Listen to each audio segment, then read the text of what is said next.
जय हिंद फ्रेंड्स। 1977 में दुनिया में दो सबसे कमजोर नेता थे। एक थे हमारे मोरारजी देसाई और एक थे अमेरिकी राष्ट्रपति जिम कार्टर।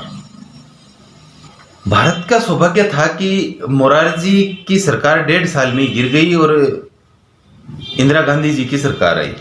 अमेरिका में भी रोनाल्ड रेगन का नेतृत्व आ गया तो वह भी संभल गया था। पर आज भारत में जहां नरेंद्र मोदी जैसे दिग्गज नेता हैं, वहीं अमेरिका में एक बार फिर जिमी कार्टर वाला दौर वापस आ गया है।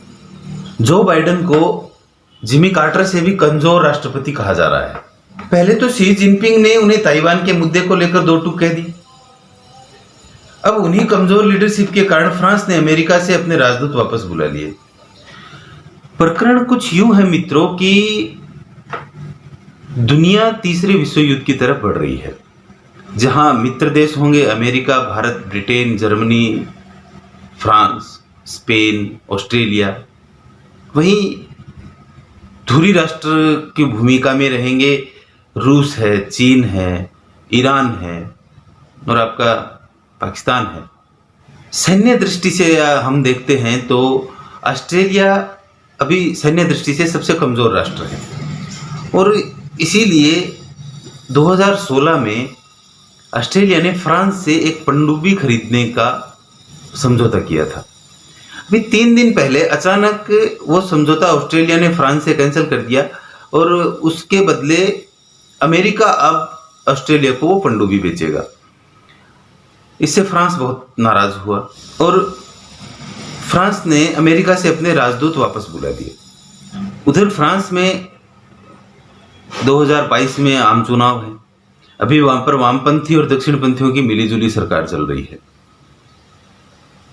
इसीलिए इमैनुअल मैक्रोन जो फ्रांस के राष्ट्रपति हैं वो अभी थोड़े डरे हुए हैं।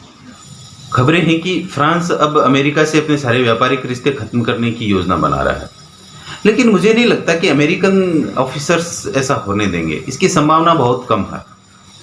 इन सब परिस्थितियों में भारत एक विजेता बनकर उभर रहा है, क्योंकि जहां फ्रांस ने अमेरिका से सारे व्यापारिक रिश्ते खत्म करने की बात की, वहीं दूसरी ओर भारत के लिए फ्रांस ने कहा कि हम बहुपक्षीय रिश्तों का निर्माण करेंगे। अब ये बहुपक्षीय क्या होता है मैं बताता हूं आपको। अमेरिका हमेशा चाहता है कि दुनिया में वो अकेला ही विश्व शक्ति बने, सुपर पावर का रोल सिर्फ उसके पास हो, और जहां भारत, चीन, फ्रांस, इजराइल जैसे क्षेत्रीय शक्तियां हैं वो अपने क्षेत्र में ही सिमटती रहें। इसीलिए जब कभी फ्रांस और इजराइल एक मंच पर आने की कोशिश करते हैं तो अंकल सैम वहां पर बीच में टंगड़ी फंसा देते हैं। इसीलिए फ्रांस ने भारत के साथ रिश्ते की गर्मजोशी और रिश्तों को आगे बढ़ाने में पर जोर दिया। फ्रांस के रिश्ते भारत के साथ हमेशा से ही अच्छे रहे हैं। ईस्ट इंडिया कंपनी के युद्ध के टाइम मराठों का साथ दिया था फ्रांस ने, और आज़ादी के बाद भी फ्रांस हमेशा भारत का एक अच्छा मित्र और सहयोगी के रूप में खड़ा रहा है।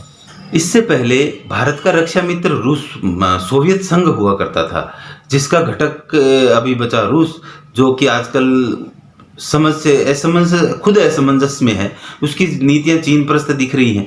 ऐसे में भारत को चाहिए कि वो फ्रांस के लिए अमेरिका की कमी पूरी करे, और बदले में फ्रांस के पास बहुत कुछ है जो वो भारत को दे सकता है।